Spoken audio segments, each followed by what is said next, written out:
Good afternoon, everyone, and welcome to this Monday's Wealth Creation Show. And today we're going to discuss or have a look at reflecting on your future. And you might think, well, how do you reflect on your future? And What's there that is all ways about? what's that all about? And I think really, firstly, to kind of point out what the advantages of what we're going to talk about today can and how it could really help you in your journey. And I think, you've got these improved decision-making abilities if you really take that time to reflect on where you've been and where you want to go. It enhances your goal setting, it increases that self-awareness of who you are and what you need to do to get to where you're going.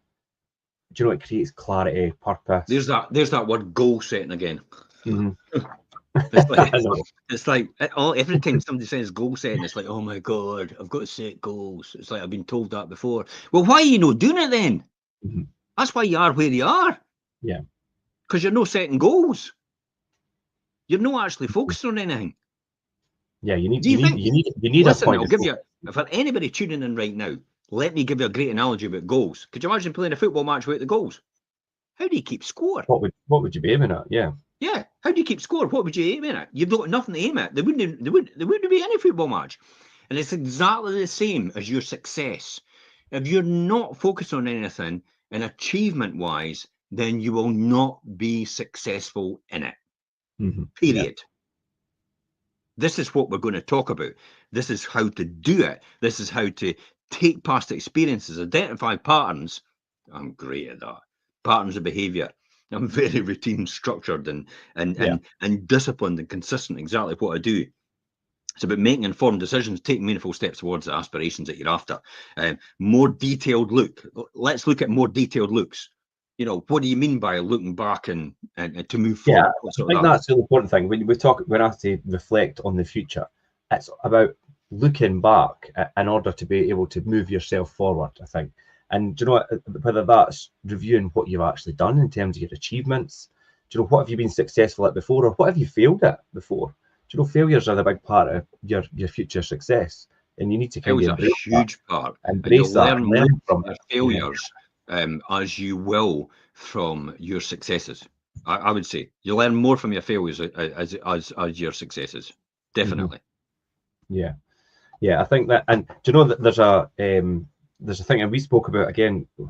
We spoke about this just recently, and it's about not falling into the same patterns or identifying the patterns that you've done in the past, and if they're not getting you to where you want to be, you have to change that. I think that's such an important thing that I you was talking point. about this. I was talking to us about patterns of behavior and all the rest of it, and Yeah, it was about relationships and everything like that. okay. So I was talking to somebody about this, and it's amazing how many people go to the same pattern of behavior in a relationship. When they get into an argument, it's like it's Mhm. it's like it's the same pattern every single time. One person's a child, one person's the parent in terms of telling them off and the way they do things. It's like mix it up a bit and change it. Both Mhm. become adults for a change Yeah. and talk to people rationally. One person's rational and strategic and logical, one person's emotionally based. And that's what causes a friction and difficulty as well. And that's the sort of identifying patterns of behavior, especially when it comes to your future and recurring behaviors, patterns, and influence and choice. And it all this is your outcome. Your No, partner can I make or think break you. Yeah, and I think patterns as well, and especially like in your personal relationships. I mean, this isn't always. I mean, it does all relate back to your business and your success or whatever you're doing, because your personal relationships have a big influence on who you are and how you perform and things. And you're right about the pattern thing, And I'm not to say possibly partners are always arguing, but if you always disagree and one thinks they're right and the other thinks they're It's right, always about do you know what I mean? money Yeah, or yeah, it's like look at what he's or lack actually of it. yeah, or what you actually talk about at that time and think about. I've done it myself, and I'm like, I always go to and then I've started like right, stop, because I say that all the time, and really, is that is that really the right thing? No. Yeah, Um, I mean, I'm very analytical and critical of myself, and inward thinking all the time, and inward mhm, analysis, and I recognise patterns of behaviour quite quickly now, mhm. and it's like, whoa, just take a step back, think about this. What result do you want to do? What do you want outcome? Do you want to happen? Just be careful and tread lightly and carefully, especially when it comes to deal making as well, because you Yeah, don't know. I mean, bulls, what is it? Bulls rush in where angels feel to tread, or sort of fools rush in. rules rush. Fools Yeah, rush in where angels yeah, feel to tread. I'm thinking about bulls and bears. It's like Wall Street Bull. Wall Street that's Bull, why yeah. I saw the Wall Street Bull and I was thinking about bulls. That's why I'm bullish about everything. It's like, yeah, let's go, and that's what I have to be careful of because I'm like optimistic. I mean, I just immediately think to myself, yeah, we'll make a success of it. Like I've not even thought it through yet. It's like I'm going to be a winner straight away before I've even done anything. So this is why I learn from my mistakes. And I begin to take a step back and think to myself, right, think about this, Jim. Just analyze it, extract the valuable lessons, avoid repeating them, things like that. And then at that point, your successes will be a lot higher as a result of it. And ultimately, that will be the time to celebrate. One thing I've learned from this, though, looking back to move forward, remember, there's no past. There's no past in the future. That's the whole thing. The future is in the future for a reason. That's why. There's no past in it. Okay, so that's why I always say to myself, the one thing I've been guilty of in the past, and for my future, is actually, celebrate your successes, for God's sake, Jim. I'm just like, yeah, let's go to the next thing. Let's go to the next thing. Let's go to the next. And everybody's going, oh my God, that's some achievement. It's like, is it? I thought everybody did things like this because I'm so used to being like that. So I have to make sure and take time to celebrate that. Do you think there's an element about moving forward too quickly in that? Definitely. Yeah. Next. I got told. I think I got told off by, was it Stephen Brown? It's like, for no celebrating the successes that we have in the agency and letting agency. Yeah. So because I'm just going, yeah, we've won another award. It's like, wait a minute, that's the #1 in Scotland. It's like, why are you not celebrating that? It's like, don't have to. One. It's like, get it again. But my mentors have been like that. I used to be in a system with my mentors, and my mentors used to say, yeah, it's all right winning it once, but can you win it again? And that's the kind of way. That's the system or the way I adopt things. Whereas everybody else is celebrating, and I'm going, right, can we win it again? It's like, hey, give us time to celebrate it. Yeah. So celebrate the successes, the knowledge of the accomplishments, to build confidence and momentum. That's key. Momentum will drive forward. This is like a train leaving the station or a ship leaving the port. Okay. Success is like that. You will take a lot of effort, or a rocket taking off. You will take a huge amount of effort to get up, to get out of the port, or to leave the train station. But once you're on, you're cruising. You're cruising, you're floating, you're along the track, you're up in the air, and a lot less effort's needed. You just need that to get you out the box. That's momentum. So a lot of effort in the beginning. And that's why a lot of people fail, because they don't understand and they don't say, yeah, this is all part of the process. That's what they should be saying to themselves. But nobody's there to guide them and say that to them. They've not got any mentors. They've not got anybody to point to and say, well, it's like, well, they don't know. So you've got to do that. What about envisioning your desired future? What you got to say about that? Envisioning your desired future. I mean, it's the Matthew McConaughey thing. Do you know, he, like, the person he wanted to be in 10 years and then kind of started acting in that way and thinking that way now in order to become that person in 10 years. And it does all come into, do you know, we're saying it again, setting goals and thinking about what your aspirations, your current aspirations are, and being really clear about where you want to be in a certain amount of time. Do you know, whether that's in a year's time, 5 years' time, 10 years' time, and really envision that and start to think that way. Yeah. I think that's important. Hence the reason why I drink green juice.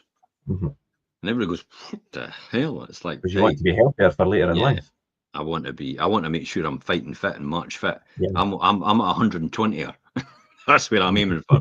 So that's why I tend to think in that process. I was even saying to Ian this morning, I was going about, I could actually have my breakfast, like my oats, my flaxseed, my pumpkin seed, my chia seed, my peanuts and raisins, my soya milk. And then I can have this for lunch. And then I tell you what, I could just have all bran for tea every day. My folk are going, what? Are you nuts? You'll starve. It's like, no, you won't. No, because you've got a Get lot rid of of it. fats.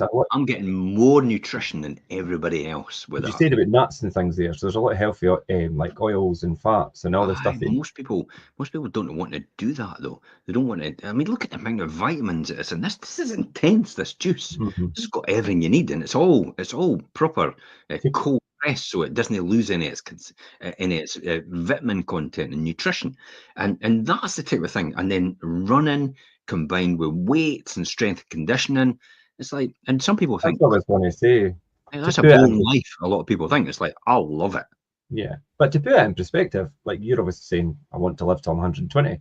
But if you weren't exercising, you were eating fast food, you were smoking cigarettes and drinking alcohol. If you told somebody, You'd be probably like, I'll be dead in 5 years' time. yeah, but if you said to somebody, I'm going to live till I'm 120, but we're doing all that, they'll be like, no, you won't.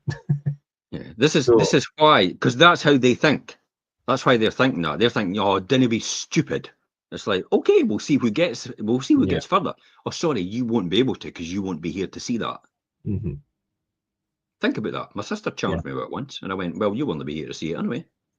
Right, okay. You'll go before me. Clearly, because I'm healthier and I'm fitter. But yeah, but it all falls into the goal setting and being clear about what you want to achieve and how to do that. And obviously, that's an example of it. I think as well, when you're trying to achieve goals and be successful or get to a certain point, consider what your own values are, and do they align with what you're trying to achieve, like the goals that you're setting to achieve. I mean, because if your values don't align with that, you'll tend to probably not stick to them. If that makes sense? Do you know that if they didn't resonate with you? You definitely don't. And setting goals is the most important thing, because then that obviously you're going somewhere then, and that's what pulls you or pushes you towards it. That's important to do that. And you're right. You've got to be in alignment with these goals. If your goal is to, I don't know, if your goal is to have harmony in the world, and then suddenly you start World War III, how are you going to feel? Yeah, because your goal is to have harmony, and you start World War III. It's like you're going to be in turmoil. Mm-hmm. Yeah, that's going to take that. I mean, it's an idiotic scenario, but I wanted to make it obvious. It's like the stark reality, the difference between, you want to do that, but you're wanting world harmony, really, and you think that fits? God, you have sleepless nights. They don't coincide with each other, no. And that's where it's important to then explore the possibilities. It's like what you've said here. Imagine the scenarios, the potential outcomes, broaden your perspective, and embrace that change overall, and recognize that it's a future is dynamic and open to adapting your plans as needed. You have to be adaptable. You have to be flexible. You have to be able to accept change. And there's one thing constant in this world, it's change. Yeah. One thing constant. It's weird because there's an oxymoron in it.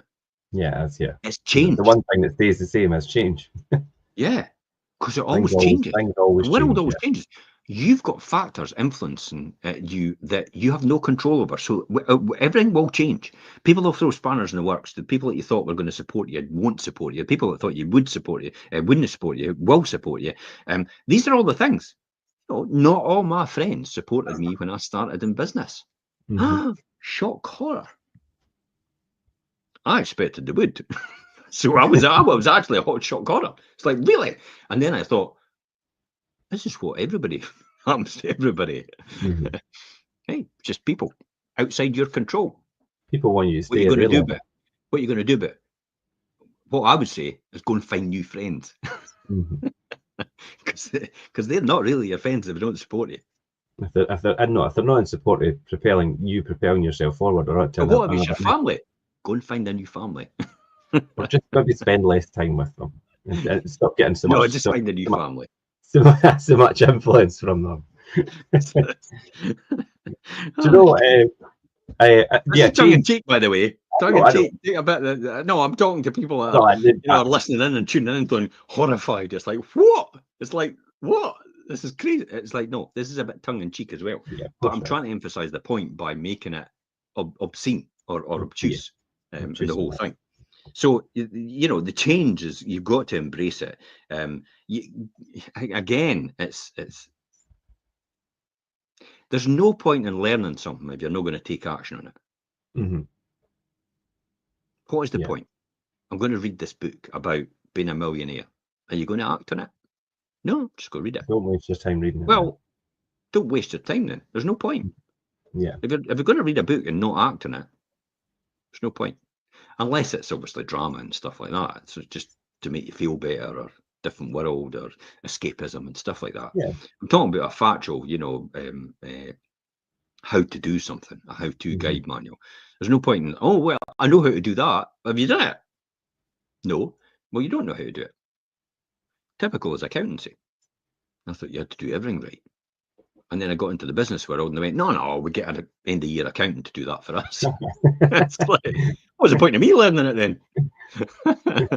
It's like, we don't do the small stuff, the nitty-gritty. We just make sure everything runs towards the deadline, and then the accountants come in and they finalise everything for us and get the tax return done and do the audit as well, and that's it all done. It's like, you don't do that, Jim. That's just crazy. You just fill out the park for them, let them do the work. All right, that sounds good. It's like, but what about if that goes there? No, you just chuck it to one account. It's like, but you don't need to separate the interest from that. It's, no, just put it at one account. That'll do. It's like, all right, okay. It's like, no wonder Enron went under. Because the accountants, it's like, the auditors never caught anything because they didn't have a clue. Most of them are just out of school or out of uni, and they're graduates, and they just send them to do audits, and it's like, you can just pull the book. Oh, they weren't really qualified to pick up on where things possibly. I know they don't have any experience or expertise. They don't know where all the pitfalls are, or where the bits that you can manipulate as a real accountant. And undertaking action, I think, when we talk about prioritizing, and again, I mean, I always revisit. I mean, you and I obviously we do discuss quite a lot of things, and prioritizing it. Do you know what? That when I think about taking action and prioritizing things, it's like when people think, right, okay, it's Monday, I'm going to start a diet, I'm going to do this, I'm going to do that, and they try and do about 5 things at once, and it's just ultimately it's like a New Year's resolution. Set yourself up to fail. Prioritize one thing that you think, this is what I want to do different in order to change possibly yourself or where you're headed. Get that right, and then like, right, I've got into a habit of doing this. Let's do the next thing. We spoke about this the other day. Just one bite at a time. Yeah. How do you eat an elephant? Manageable. Yeah. One bite at a time.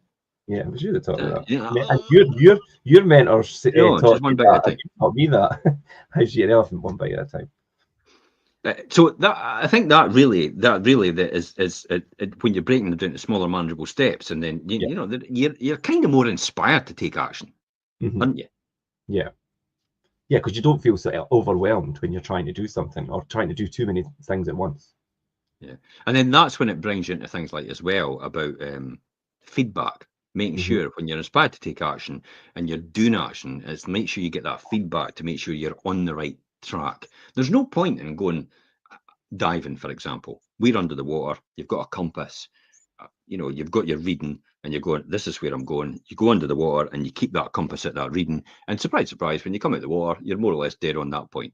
When you turn around, you do a 180 on the compass, and you go back, and you go right back to the point that you started on, under the water. That's how you do it. Says, but imagine if you didn't have that sort of alignment, and you don't have these tools, and you don't have that feedback, then you've no idea where you're going to land. And look at a ship leaving the harbour who's 1 degree off their destination. By the time they get to their destination, maybe about 300 miles down or an airplane, by the time they get to it, instead of being in Spain, they're in Norway. Yeah. Because they had no idea a 1%, a 1 degree difference made a huge difference overall. So see how that compound. If you don't make sure you periodically review your progress and make the necessary adjustments. Hear what I'm saying? So when you're under the water, sometimes it's like, oh, there's a current, it's blown me off a wee bit. It's like, oh, I'll move back and I'll compensate a wee bit for that, because I can see the way the alignment's going as well on the maybe the reef or the ground. Yeah. That's the sort of thing you've got to think about I when mean, you're under the water diving. when you use that analogy, obviously, like things like diving or sailing and things, that tiny off course could be life or death.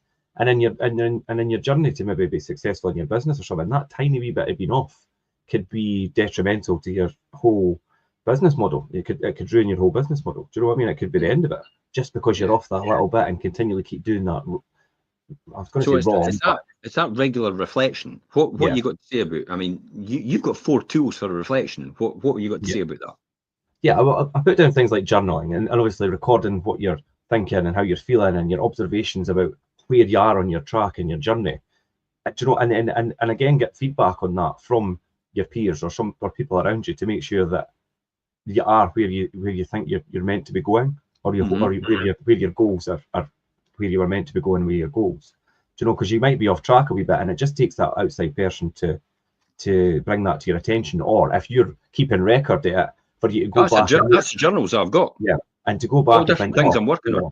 Yeah, so definitely journaling, and then questions or structured questions. Ask questions about everything. And we laugh about this because people think that you ask a lot of questions, Jim, but it's because you want to understand things fully, no matter what it is. And a lot of people get on the defense about it because they think you're challenging them, but you're not. You're just trying to understand the process. Yeah, I've done it at the airport with security. I've done it with, people that are running restaurants, really successful restaurants. It's like, why do you do that? And how do you do this? And why are you doing that over there? And they're like, what's it to you?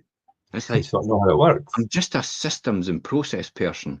It's just curiosity more than anything. I like to know that, and I like to understand why you're doing it in case it's something that will help me later on and something maybe I'm doing.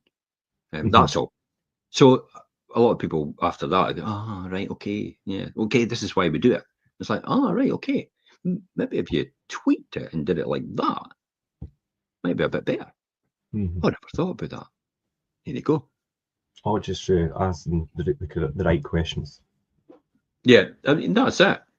It's the reflection, the questions, it's the relevant things that you need to ask. It's all the rest of it. But you're going to talk about, and I'm going to preempt you on this. It's like I've got it in my diary all the time, isn't it? Yeah, time management. Time management to reflection time. Yeah, I've got planning time in my diary quite a lot.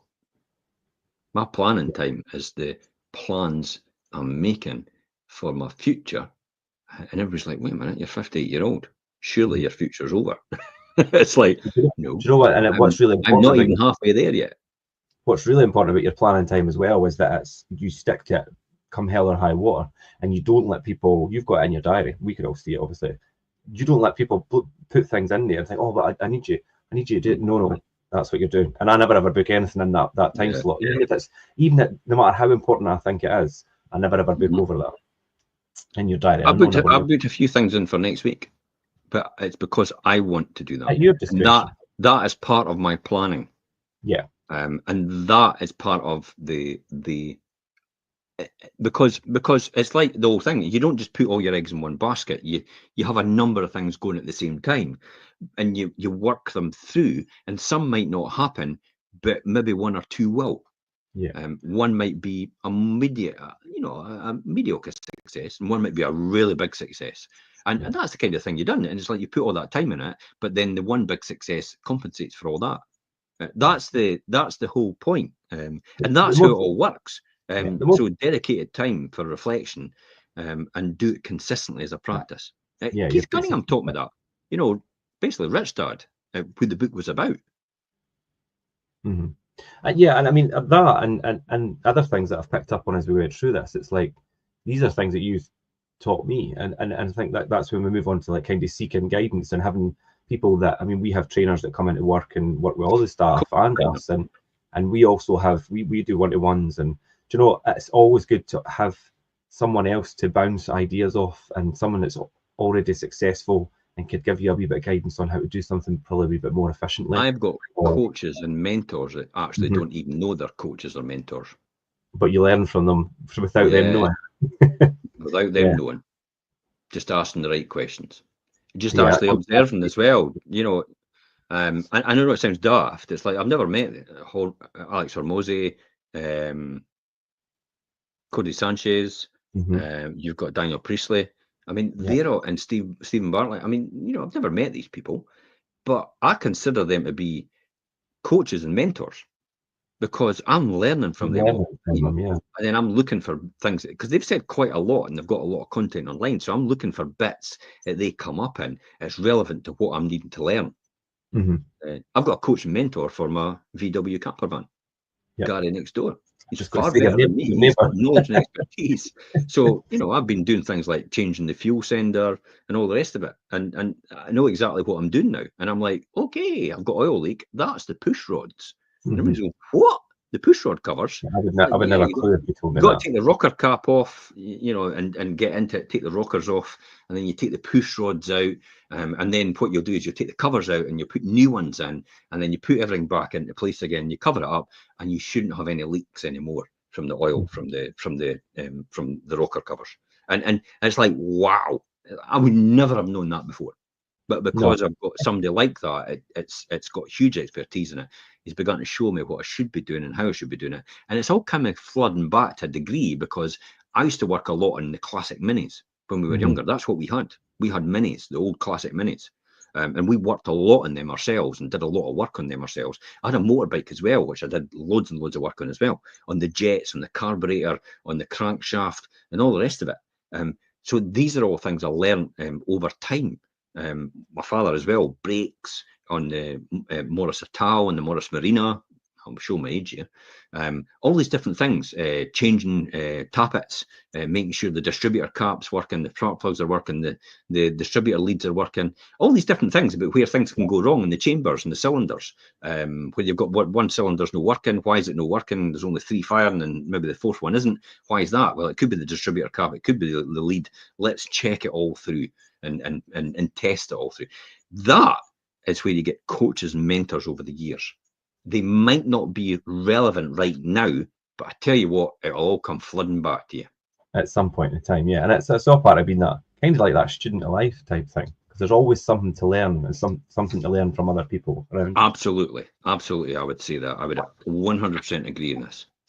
Let's nearly finish off here. Let's take a more detailed look at the advantages. Okay. Yeah, I mean, I did kind of run through these at the beginning because I thought it's important to kind of highlight what is the important stuff, kind of reflecting on your future. And I said about always that having that improved decision-making ability and that draws to your past experiences and having that potential to look at how they have an effect on your future scenarios. And you could make more informed and kind of prudent decisions based on what you've done before or maybe how you've succeeded or failed in the past. It definitely enhances goal setting as well. Which then follows on to things like increased self-awareness, doesn't it? Yeah, and I think what people don't realise, and I've learned doing these shows and things quite a lot as well, has made me realise that a lot of it revolves around you and who you are, and not just in your 9-to-5 self if you're in business and things. It's outside of that as well. It's you as who you are, like 24/7, has an effect on how successful you'll be. And see, when you have all these things married up, it's like the sun, the moon, and the stars aligning all at once, and the planets are Jupiter, Neptune, and all the rest of it. You know, you get my drift. Once that all aligns up, that definitely gives you greater clarity and purpose. In terms of what you're doing. That then leads on to, it's like Maslow's hierarchy of needs. When you think about personal growth and emotional intelligence, self-fulfillment is really important to having a positive self-image. I would say definitely a positive self-image, I would say, and that increases overall, just to finalize this and before we finish off, your well-being. You just feel better about yourself. I mean, Elaine keeps saying to me, it's like every now and again she says, you know what, if you were chocolate, you'd eat yourself. And I go, you're damn right I would. Well, I was just going to say, do you know that having that right emotional state and that increased well-being of it, do you know what, it builds confidence in you as in yourself and what you're doing and how you do things. And at the end of the day, if no matter what you're doing in life, if you're confident at it, you're going to be relatively successful, and people will have confidence in you because you show so much confidence in what you do. And you'll know what will happen to the neggy people. You'll never do that bounce. You're never going to achieve that. Bounce. That's what happens. It's like, yes, I am. And you're not going to get to me. That's it. That's what comes with that. That's what comes with all this. The the reflection in the very beginning. Yeah. Last words before we finish. Yeah, I think to reflect on where you've been and where you've been successful, or where you've not been as successful and had failures, use it to make yourself more successful in the future. Definitely. And think about that future person and think like them now. And that's a great way to finish. Good. Yeah, we'll leave it there, and we will be back next Monday, 12:30 as usual, for the Wealth Creation Show. Absolutely. And you can all join us then. Bye-bye for now. Thanks, Jim.